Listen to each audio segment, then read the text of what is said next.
En fait, à la base, c'était pas fait pour faire un film. C'était une nouvelle que j'avais écrite quand j'étais dans les Cévennes, là, parce que j'avais envie d'écrire des petites nouvelles.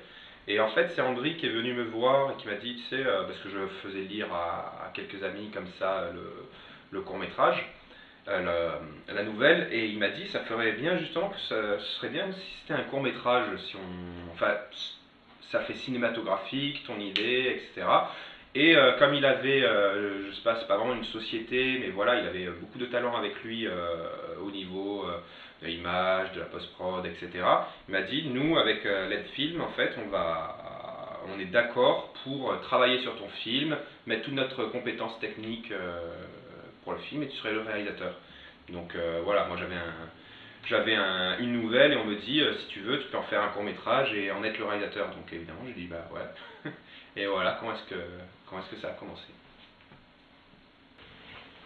Bah, faire un court-métrage, c'est toujours bien quand même. Ça fait toujours des références et tout ça. Puis après, on nous a. À partir du moment où on a pu lire le scénar et tout ça, c'était vraiment quelque chose qui était intéressant, que moi j'ai voyé un certain potentiel. Et puis tout l'aspect psychologique, dans la tête d'un psychopathe, tout ce genre de choses, c'est pas forcément des choses qu'on voit, et c'est des choses qui demandent pas mal de travail d'un point de vue de l'écriture, mais d'un point de vue technique. Étant donné qu'on n'avait qu'un seul personnage, une voix off et tout ça, c'était quelque chose qui était plus ou moins facilement réalisable, qui avait moins de contraintes que n'importe quel court-métrage avec beaucoup d'acteurs, beaucoup de lieux différents, ce genre de choses. Et donc du coup, moi j'ai surtout aimé l'aspect qu'on était centré sur une personne, qu'on était dans sa tête, et on cherchait pas forcément des justifications, mais au moins on pouvait comprendre le personnage et sa façon de penser, et sa façon de... comment est-ce qu'il en est arrivé là, où est-ce qu'il en est aujourd'hui. Mon travail sur la pré-production, déjà, c'était de commencer à dépouiller le scénario avec Baptiste. Bon, non, tout d'abord, il faut préciser que j'ai jamais fait ça de ma vie et que c'est quand même un métier de production plus que de technicien. Moi, je suis plus technicien, je suis monteur vidéo normalement.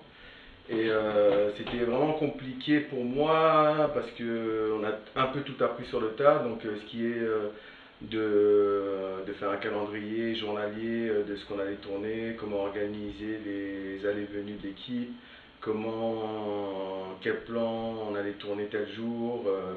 Tout ça, il faut vraiment bien être organisé pour ne pas prendre de retard parce on pouvait pas se permettre d'être en retard en fait dans le tournage. Le plus difficile à gérer,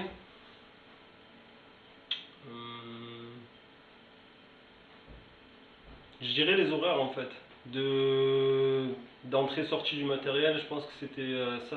En fait, on avait cette contrainte aussi au niveau matériel, c'est que lors des locations, on donnait des dates d'entrée, de sortie et tout, et de se tenir vraiment à ça en fait par rapport au tournage et de devoir toujours être un peu stressé entre guillemets sur savoir si telle scène allait bien se finir à l'heure, tout ça quoi en fait. Je pense que c'est ça le plus, sinon tout le reste s'est bien passé. Et, c'est surtout les horaires en fait, ouais, les horaires. New boss, prise 2. Action. Merde.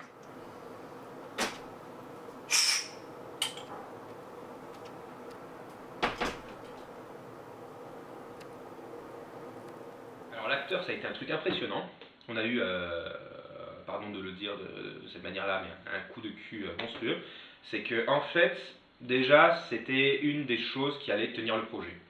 Parce que une voix off avec une seule personne qui est le héros du film où tout est centré sur lui, si t'es un mauvais acteur, t'es foutu quoi. Donc concrètement, il nous fallait un bon acteur. On a regardé en fait via le site de la réplique, c'est un site en fait qui liste tous les acteurs dans le sud, et on a fait une présélection par rapport au visage, aux bandes démos, etc.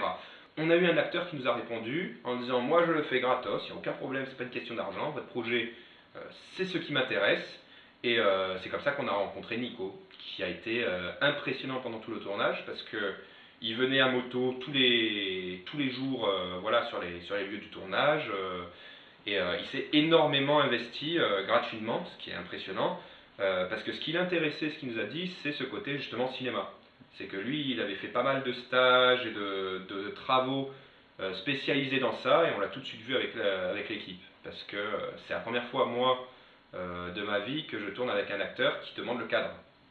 Qui avant de tourner dit quel va être le plan, c'est où le plan, etc. C'est bête à dire, hein, c'est un truc pro, mais il y a beaucoup d'acteurs qui en fait ne le font pas. Ils disent ok, je vais jouer ça, ça, ça. Là, ils demandaient vraiment comment est-ce qu'il était cadré. On le voit dans le court métrage, des fois il en faisait très peu, mais il savait par rapport au regard, au placement, c'était impressionnant. Et c'est comme ça qu'on l'a trouvé, via internet. Il est venu, il a pris le café avec nous, Andri et moi, on l'a vu, on s'est dit bah c'est le bon, hein, on était contents. Et on l'avait pas encore vu jouer. Ça revient. On va essayer une, j'en fais un, et puis l'autre, c'est vraiment plusieurs. Tu vois. Et aussi, il y en a une où c'est vraiment le côté. Ah ouais, carrément.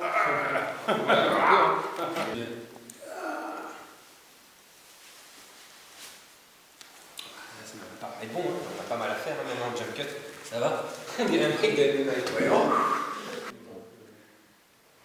tu vois, jump cut avec plein de trucs comme ça. Je sais pas si ça marche. Si, ça peut marcher. Surtout, en fait, faut couper avant même que tu penses qu'il va, tu vois, sur le mouvement et tu sais qu'il va vers les yeux, quoi. Après, il n'y a pas de large, ça? Il n'y a pas un large? Non, c'est vraiment du... Ça, j'aime bien aussi. Ça, c'est pas mal. Moi, je me suis surtout adapté en fait aux fonctions de ma caméra. Ma caméra, donc du Canon 5D, je connais bien ses points forts, mais je connais aussi ses faiblesses. Et donc c'est avant tout ce qui est plan large, ça peut être réussi, mais ça demande beaucoup plus de travail. Je sais que les facilités, ça va plus être dans les gros plans, dans tout ce qui est proche, être proche de la personne qu'on filme, des détails, de ce genre de choses. Et là, on obtient facilement, on obtient au moins une esthétique qui est beaucoup plus proche du cinéma, beaucoup plus facilement qu'avec un plan large, ce genre de choses. Après aussi, ce que je fais avec les réglages de mon appareil, c'est que de base, je désature tout et je décontraste tout au maximum, afin d'avoir une image qui est plate au maximum, mais donc qui donne pas un rendu esthétique quand on la regarde brute telle quelle.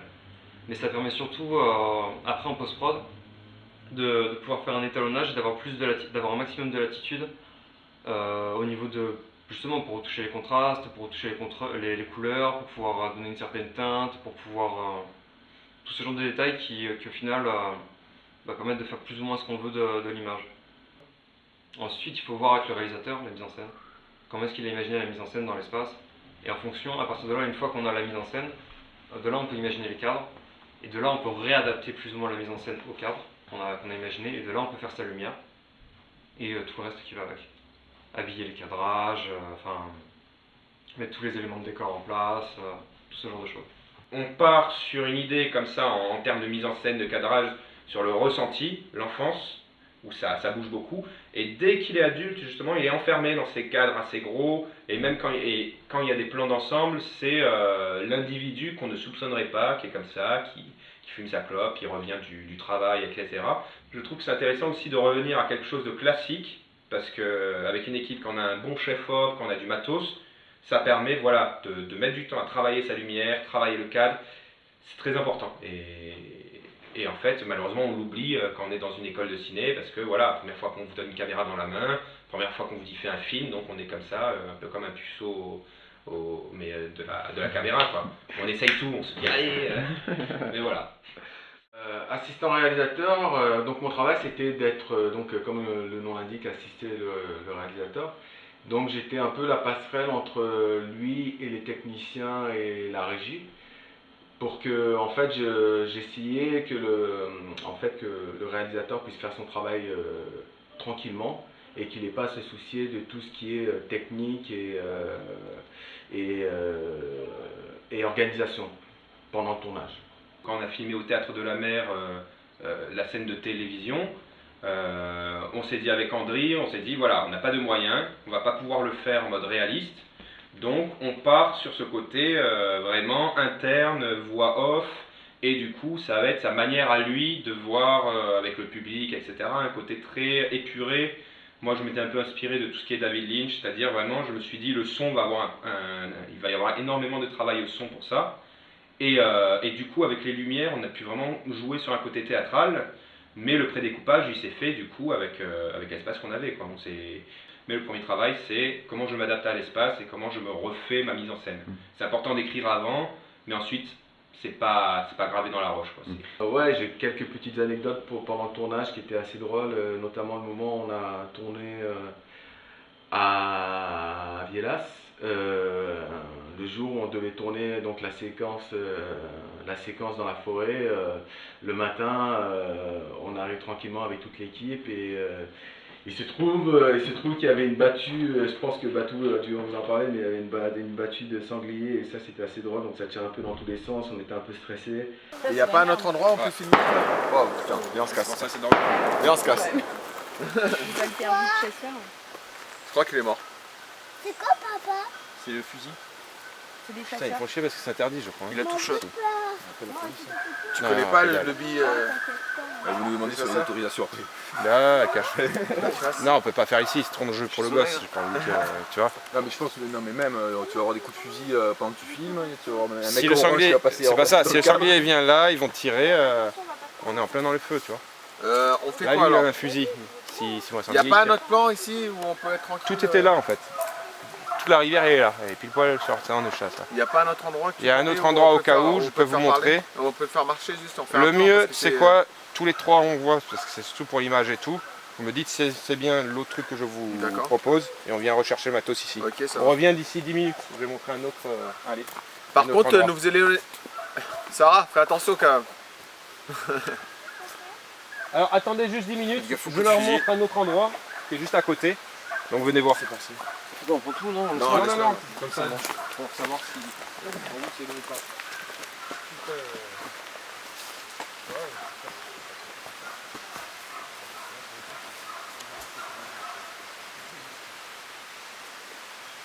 C'est pas gagné ce qu'ils ont le tournage.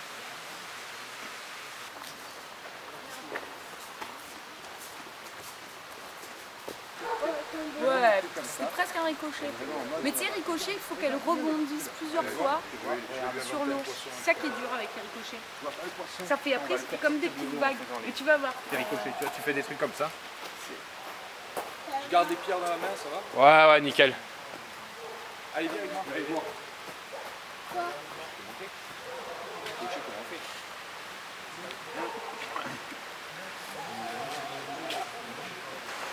Et ouais, c'est le plus extrême. Là en plus ça va bouger. Non, celui-là, voilà, il est plus cool que. Ah, la que cache. dans l'eau. Bah Il y a viens, hein, plus on de fait celui-là. profondeur, on a un vrai flot. Bah viens, on fait celui-là. hein. Allez. On dit que c'est bon. Ok, c'est bon, ça bouge pas? Non, non, non, on va lâcher, tu vois. comme ça.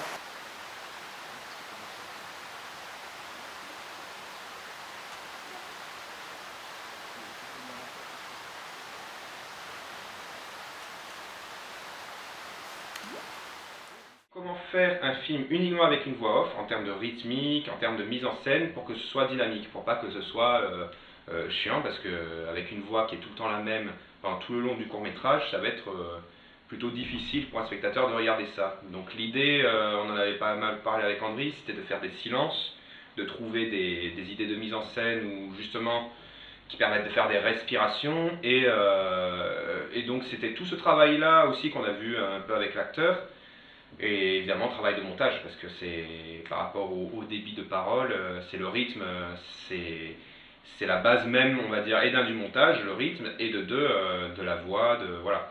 Donc ça m'a limite fait penser au travail un peu du muet, dans le sens où c'est limite un court-métrage muet, dans le sens où toute la rythmique d'abord se calquait sur l'image par rapport à un prédécoupage de séquences, c'est-à-dire il y a l'enfance, ensuite quand il est dans la rue, ensuite quand il se fait engueuler qu'on voit son côté fonctionnaire, etc., puis la télé, etc., etc. Et du coup chaque séquence avait vraiment une vie propre, où c'était prédécoupé en paragraphes, on va dire, par rapport à la nouvelle. Il y a dû avoir des coupes, évidemment, par rapport à la nouvelle pour pouvoir adapter ça. Mais du coup, je pense que le découpage du film s'est fait comme ça, et pour donner aussi du dynamisme, pour que chaque scène soit visible, qu'il n'y ait pas de temps mort, que voilà, on a la nature, juste après on a le contraste avec la ville, enfin tout ça a été très pensé sur l'idée de rythmique, pour que même si le court-métrage au final ne fait que 10 minutes, ben on ait plein de scènes différentes, plein de lieux différents, et voilà, une rythmique qui permette au spectateur, moi c'était le point central en fait pour moi de la mise en scène, c'était qu'on ne décroche pas. Il y a des scènes qui ont sauté, notamment une qu'on avait filmée, que je pensais pouvoir utiliser, qui parle en fait de la relation au père, que comme quoi il aurait surpris le père et la mère dans le lit familial, ça faisait très symbolique, mais ça marchait pas. Fallait toujours pareil, c'est une question de dynamique, c'est après le jugement en fait. D'habitude je voulais mettre une scène où son regard avec son père se croise, puis à partir de ce moment-là, hop, on arrive sur son souvenir d'enfant, etc. Mais ça cassait le rythme, ça n'allait pas et c'était pas facilement compréhensible. Donc toujours pareil, pour moi, quand on raconte une histoire, le plus important c'est que ce soit compréhensible dès le départ. En tout cas sur un court-métrage, parce qu'on a 10 minutes, il faut que ce soit clair, concis, voilà. Il y a tout ce modèle ici, hein, ça peut s'arranger. Hein Parce que si tu te mets à cogner dans les murs, tu vas vite t'apercevoir que ça fait mal et ça dépend pas forcément. Des fois, je sais pas, balance un peu ce que tu sais, tu vois, je sais pas ce que tu as vécu. Hein Le son est très important parce que comme on est sur un court-métrage qui est fait avec une voix off et qui est sur, on va dire, un point de vue vraiment subjectif d'une personne qui vit les événements, le son il est capital puisque du coup, de fait, la narration elle nous est contée comme si on était à l'intérieur de la tête d'une personne. Un peu comme quand on se souvient de quelque chose, c'est-à-dire quand on se souvient de quelque chose, on se souvient de ce qui nous est arrivé, mais on se voit quand même dans notre souvenir, alors que c'est impossible. C'est-à-dire que là c'était un peu pareil, c'était un point de vue à la troisième personne, mais vécu comme un souvenir par cette personne. Donc tout le son devait vraiment être, ça devait être centré, ça devait être capital parce que c'est pas des sons réalistes, c'est vraiment des sons du ressenti. C'est pour ça qu'ils m'ont appelé. On va dire que tout le court-métrage, que ce soit dans la manière de filmer, dans le son, c'est cette idée de ressenti. Donc la post-production son a été capitale, vraiment importante.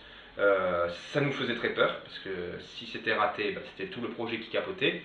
Mais on a été agréablement surpris, non seulement de ça, et puis d'un dernier élément dont je parle, c'est de la musique.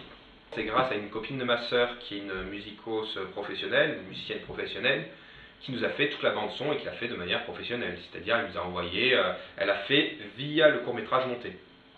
Je lui ai envoyé le court-métrage dans sa version finale et elle a reposé de la musique par-dessus. J'avais pu la voir en vacances justement dans les Cévennes parce qu'elle vient du même coin que moi. Et du coup, j'avais pu lui expliquer vraiment l'idée du projet. Et je trouve qu'elle a très très bien rendu du point de vue musical, avec cette idée de piano, avec ce côté assez sobre, mais qui justement respecte ce côté point de vue interne de la personne qui vit des événements.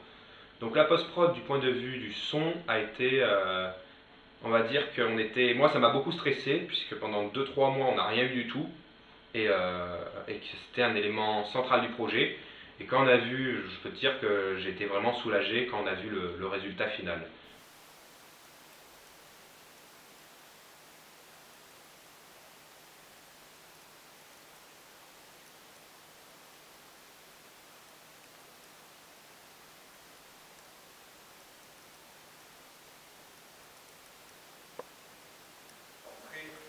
Le jeu là, exactement le même que l'acteur.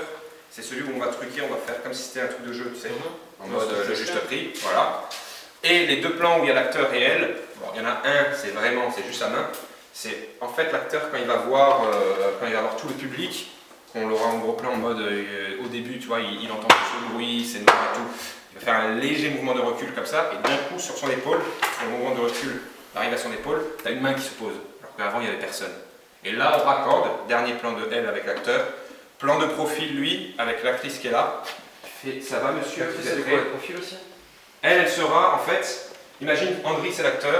Là, c'est les chaises. L'actrice, elle va faire. Vous êtes prêt, monsieur? Il est prêt, on peut l'applaudir, machin truc, tu vois. Et le plan, il est dans cet axe-là. D'accord. Un peu affolé. Il entend les rires, tout, il commence à reculer. Bam, la main qui se bouge. Comme ça. De face en bas et la main elle vient de se poser derrière. Il est un peu de face et en reculant, ça arrive jusque là et d'un côté une main pour toi en mode tac comme ça. Il fait comme ça, raccord dans le mouvement, le profil comme ça de l'acteur avec l'actrice. Ça va monsieur, tout, vous êtes prêt? Il est prêt, on peut l'applaudir. Le coup, on va le mettre là, tu vois. Ça va juste faire tac, tac. Il faudra tricher, tu vas mettre une autre rangée derrière pour qu'on voit des pieds. Une personne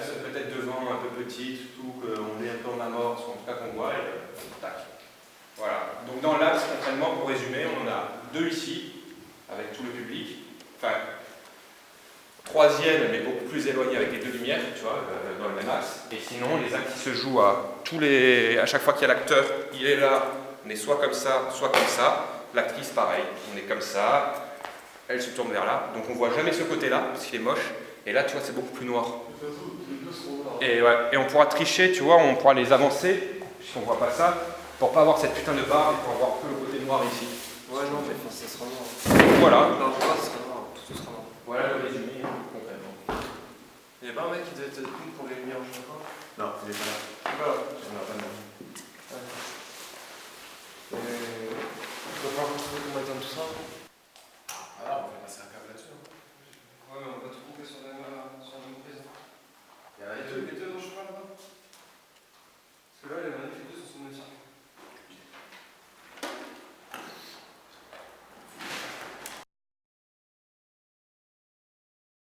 On a oublié d'en parler, donc je tiens à le dire pour la fin du making-of ou autre. C'est une chose qui est capitale, et c'est pareil lorsqu'on organise un festival, lorsqu'on fait un film ou autre, c'est de bien manger. C'est bête à dire, mais grâce à un ami qu'on surnomme Poulet, ma mère aussi, quand on est allé dans les Cévennes tournées, on avait des bons produits, donc même quand tu viens de te taper 8 heures à valdinguer à droite, à gauche, que tu es vraiment fatigué, que tu as beaucoup travaillé, bah, avoir de la bonne bouffe, être autour, de se dire ah bah, finalement c'est pas mal passé, bon allez dans 2 heures on reprend, machin truc, ça c'est important, ça faisait très... moi c'est mon côté romantique, ça faisait un peu comme les pirates, après avoir pillé un truc et tout, tu te dis bon bah allez, maintenant à nous les femmes, à nous l'alcool, voilà, c'est un peu pareil.